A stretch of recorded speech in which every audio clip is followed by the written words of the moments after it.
Hey everyone, welcome to Screenwriting Tips. I am Tony D. With the impending release of the Captain Marvel movie and the chatter going on, I thought I'd talk about writing female characters in your screenplay. So, now if you're a woman and you're watching this, most of the battle is won for you. You already know what female characters are like. So a lot of this is to address a lot of the men out there who are trying to write female characters. And to some small extent, the women too. Because I think the major mistake, and part of my cough drop, I'm still a little under the weather. So I think the major mistake a lot of people make when they're scripting women is what they end up doing is they end up scripting basically a male character, but they just write down it's a woman, right? So I have, how many scripts? At least one script where the main character is a woman. It's a spy movie, and the pitch is sort of a female James Bond type character. Now that pitch is fine, because it's not James Bond. It's not like I'm writing a pitch to remake the James Bond movies into Jane Bond. I'm doing a completely original character. That's just the pitch to get people, quickly on board with what kind of character it is. It's a spy character, a smooth and classy spy character, only female. And the impulse of a rookie screenwriter would probably be, like I said, to do everything that James Bond does, only slightly female. That's not the way to do it. Because you have to incorporate the differences in gender in the character. If you don't, then what's the point? You have to acknowledge the basics. Women and men, there's a difference in their muscle mass and upper body strength. Yes, women can fight too, but they're not like the men. The men can overpower women. So you can't have a woman like punching guys and knocking them across the room in a spy movie. If they're normally powered women, that wouldn't make any sense. And all you'd be doing is giving people the wrong impression. You want a female character to use her abilities in a female way. So you have to think in terms of women you know.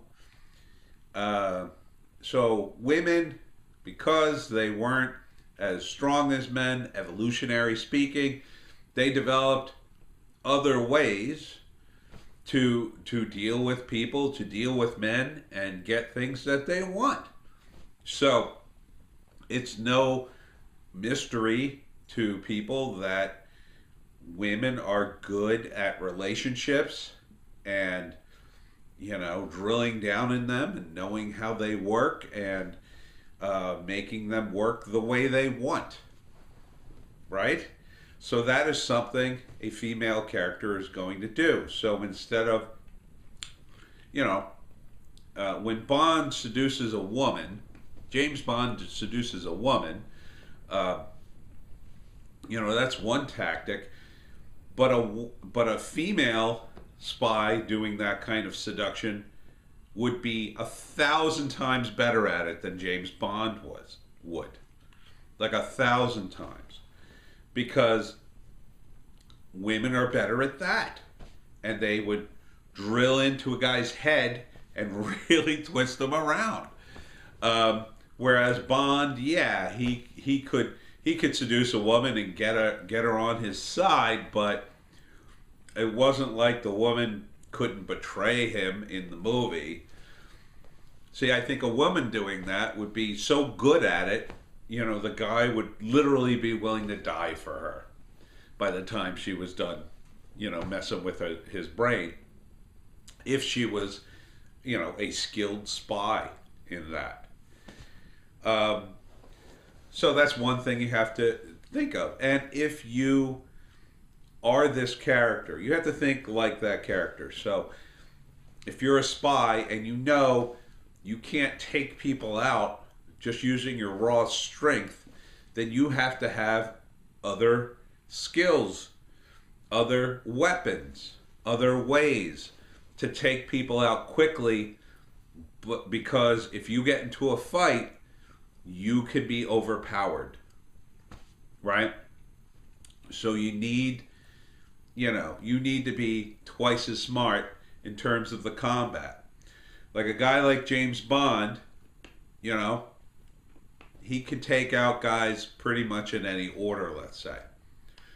But a female James Bond, in order to, say, take out a group of guys in a moving car, she might have to take out the driver first, so the whole car flips over, and she has more time to take out the other two, or the flipping of the car knocks one of them out, or kills one of them, and she can take out the other one, no problem. Or she needs to get to a weapon, or she needs to have a weapon. So, and just in general in society and the world, people are going to be less suspicious, let's say, of a beautiful woman than of a handsome man, right? Because, beautiful women get invited to parties because they're beautiful sometimes. So, that just happens. Anybody who's ever been to a club knows that beautiful women get inside. They just get in because they're beautiful. And it's like, well, we need more women in this thing. There's not usually a situation where there's too many beautiful women in the club. That's not a situation a club goes, whoa, too many beautiful women. So that's a factor in the movie. If there's a club scene, a female James Bond is probably going to waltz right into the club, right? Whereas the James Bond character, he might have to do more finagling. He might have to have a beautiful woman with him to get into the club. He might have to know somebody. He might have to bribe somebody. The female James Bond, she's just going to walk right in. So don't make your female characters men with boobs, is the basic rule. You have to think how women think, or try to. Now, if you're already a woman, that's going to be easier for you. But there is the possibility that you, too, may overcompensate in an attempt to create a strong, empowered woman. You make her too strong and too empowered, and you create what is known as the Mary Sue. This is my favorite new term in movies. The Mary Sue is a female character that basically has no flaws. So this is like the main female character of the new Star Wars movie. They call her Mary Sue because she was good at piloting the Millennium Falcon. She could use the Force better than Luke Skywalker. She could just do anything, and she seems to have no faults. That's a real problem. Don't write a screenplay like that, would be my advice, because characters like that are boring to watch because they can literally do anything. Even Superman has weaknesses. So your characters need weaknesses to make them interesting. It's true that women tend to be more nurturing and more intuitive and more emotional. So those things are not something you should shy away from, but you need to add into your character. You need to incorporate that into your character because that's the female gender and that's what gets you to the root of being female. Things like that. Clothes, being fashionable, being into clothes, being into your image, doing makeup. These are all things that are part of being a female character. And so you need to incorporate at least some of this. Now, granted, you don't want the character to be overly girly either. You know, a character who is a spy, you know, is going to be singularly focused on the mission because that's what spies do. So you want to still make the character very competent, but you don't want to give up her femininity in the process, right? So if you're going to have an action movie with a female lead, that's also an exciting twist because having a female protagonist in an action lead already puts her at a disadvantage. And you should play up that disadvantage because she can be overpowered if she gets into a bad situation. So don't let the female part discourage you. Now, somebody could look at your screenplay and say, well, you know, especially these days, this isn't going to play with women or whatever. It's true. It may happen. When you look at some of these movies that have recently come out that have been, excuse me, solely aimed at women, they've been reboots with women. You have the Ghostbusters reboot with women, the Ocean's 11 movie reboot with women. Hollywood has discovered this new thing where they can blame the fans for their failure at the box office. And that's a big cop-out, and don't fall for it, because everybody in Hollywood who makes movies, if they greenlight them and they fail, they would love to have anyone else to blame. So this new trend of blaming the toxic masculinity online is bullshit. We all know it. That is not why these movies fail. If a movie is good, the internet is your friend, hands down. It will come out that the movie's good. Even if it doesn't do great at the box office initially, you know, when word gets around, people will champion it.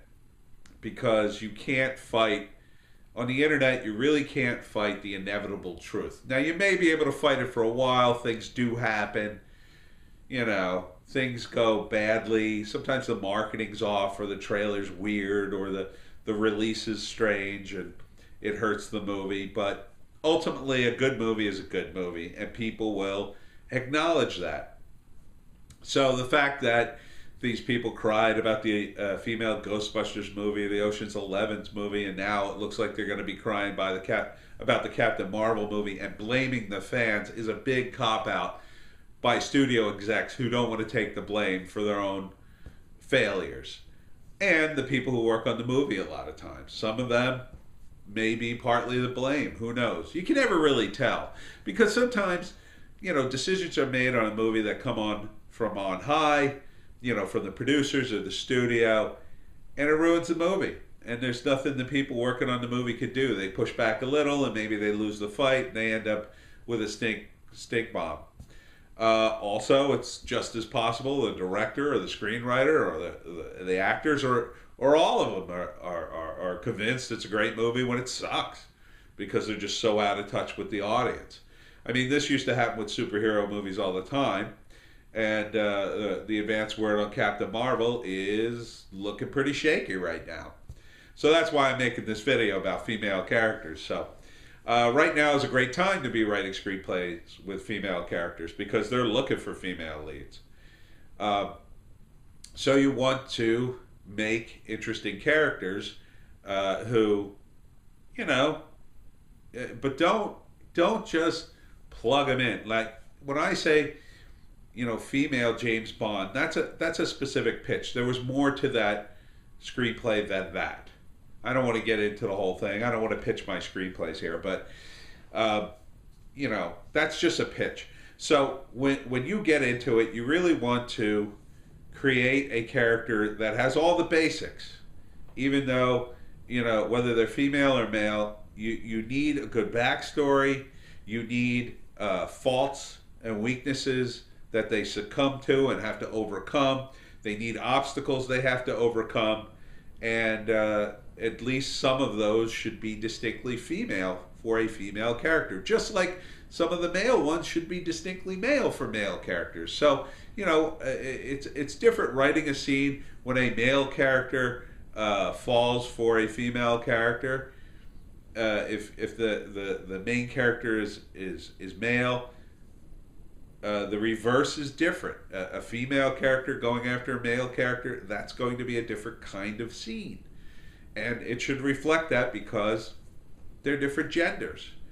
And yes, there are males and females who are at the end of the bell curve, and they're different from the majority of them. And that's fine. It's fine to have those characters too. But you have to understand your audience. From your audience perspective, if you have a character that's out on the bell curve that's different, a different kind of male or a different kind of female, that may not resonate with the majority of the people in the middle of the bell curve, who are the average Joes who are coming to see your movie. They may not relate to it. And that's reality. That's part of the reason that superhero movies and comics are suffering to some degree, especially the comics, because we've had a huge influx of female creators. Some of it, has always been there, but a lot of it has been forced. It's been this idea to force a lot of female characters and female agendas, if you will, into the creative process for the comics and the movies. And that it's that forced part that hurts it, because, a lot of this stuff develops organically. It's not very organic for instance, the Marvel universe to subtly change a lot of their characters and suddenly make them a lot of them female for no reason. I mean, if there's a reason, sure. But if it's just to do it because we want female readers, that's not going to work. It's going to end up annoying everyone, because you annoy the regular fans who are used to things a certain way, and the new fans who don't necessarily read comics need to be dragged over to see it, and they may or may not like it. And that may not be a reflection of whether or not a character's male or female. It may just be a reflection of the quality of the work. And it's very difficult to distinguish that if your agenda is all about gender. You don't know if the change is about the quality or the change in gender, especially if the change has been forced. It could be that it's high quality work, but since you forced it into people's faces, they resent you and don't like it. And it could be the opposite. It could be, you made a smooth transition, but they don't like it because it's crap. You always have to think, well, maybe it's just crap. Maybe it just needs a rewrite. So, what do female characters need to be? Well, it could be anything, because characters can be anything, but a protagonist needs to be likable, needs to be relatable. We need to be able to root for them. To a certain extent, they need to be realistic, which is why you can't drop the femininity, because if you do, you have male audience members who will watch it and go, "Wow, that's a Mary Sue. That's annoying," and you would have female fans who would watch it and go, "That's not really how women act," and they would know better than anybody else because they're women. So you need to draw from your own experiences, especially if you're a woman, and if you're not, I see a lot of ads on places to get screenplays where you'll see a lot of filmmakers, they will ask for female screenwriters, because, especially right now, because they're desperate to get a female perspective somehow. That's not necessarily a good strategy in my view. Just because someone is female or male doesn't mean they're going to be particularly good at writing anything. You just really need to talk to women or just draw from the women that you know. It's not a huge gulf of difference between men and women. It's just a few things. It's just a few things certain women like certain things more than men like, and vice versa. You know, it's not a statement on all women. Certainly, you know, there are plenty of women out there. All the things I listed for them, you know, can be not true of several different women. But again, that tends to be women at the end of the bell curve. You know, they're also just unusual people who have traits and likes and abilities that are just at the end of the bell curve that have nothing to do with gender. You know, they're just weird and eccentric. Creative people tend to be. I'm one of those people.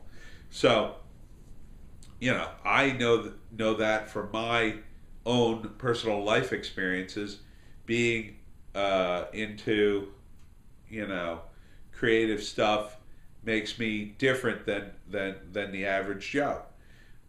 It doesn't make me better or worse. It just makes my focus and what I would do as a character and my decisions different. And that's what you have to incorporate. You have to incorporate those female decisions as opposed to male decisions. So if you have a character who's like a female James Bond, she is going to approach the same exact mission with a different set of here's what I'm going to do kind of thinking, a different set, a different mindset. So you need to get into that if you're going to do female characters, especially if they're going to be your protagonist. Okay? And it's also, too, the dynamic between men and women differs depending on the people in the room. So that's another dynamic to consider, especially, you know, and don't get caught up in gender too much. I mean, don't overthink it. Okay? You just sort of got to write it and feel if it's good or not. Okay? Because people are human. People are human. You know, they get together, they live, they laugh, they love. And you know, they you know, with men, you know, you got to worry about the stereotypes of men just like you have to worry about the stereotypes of women. You have to give them a little bit of their own uniqueness too. So you don't want to get so bogged down into the stuff that makes women relatable and realistic that there's nothing to them that's unique. You need some uniqueness there. So there can be one or two things that don't quite jibe. But, you know, a lot of it should. If you want the character to be relatable, likable, and it depends on the genre too. Some characters need to be more relatable and likable than others. So in a romance, you're going to need a character who's very relatable, very likable that we could root for. In a horror movie, maybe not so much. You know? Sometimes in a horror movie, the main character, you root for him, but you may not like him as much because they need to be a hardened person to get through the horrible events of the horror movie. In certain movies, you know, being female or male may not matter, like in a survival movie. That may not really matter, except maybe the upper body strength part in a survival movie or a post-apocalyptic movie or something like that. You know, and then when you have movies like that where society breaks down, you know, you have other issues in terms of being a man or a woman that may impact the movie. So, if you ever seen the movie A Boy and His Dog, great movie by the way, starring Don Johnson, based on a Harlan Ellison short story. There's an early scene where the main character is watching a movie. It's a post-apocalyptic movie about a young kid and his dog, who's like a cybernetic dog, and he has telepathy with the kid. So they're sitting in the movie theater, and the dog smells a female come into the theater, which is unusual for the wasteland because it's so grim and gritty. You know, the females are, you know, in this horrible world, taken away and raped. So they hide womanness. They hide their female attributes so they can't be pegged by the other guys and attacked. Which, you know, see, that's a difference between men and female characters. So that's a factor. You know, another type of movie where characters are unlikable are film noir movies. Because of film noir, everybody's got something bad in their past. So, definitely no Mary Sue's in a film noir. And I'm sure there's a few others. But my sickness has overcome me, and I must end this video. So, get out there and write some female characters, especially now, because that's what Hollywood is looking for, at least until the trend dies, and then you'll have to rewrite the characters, probably with male protagonists. My name is Tony D. That's it for Screenwriting Tips this time. Check me out on Patreon, and as always, you can read my comics on the Webcomic Factory and on Superfrat. I'm also on BitChute, YouTube, and Dailymotion. See you next time.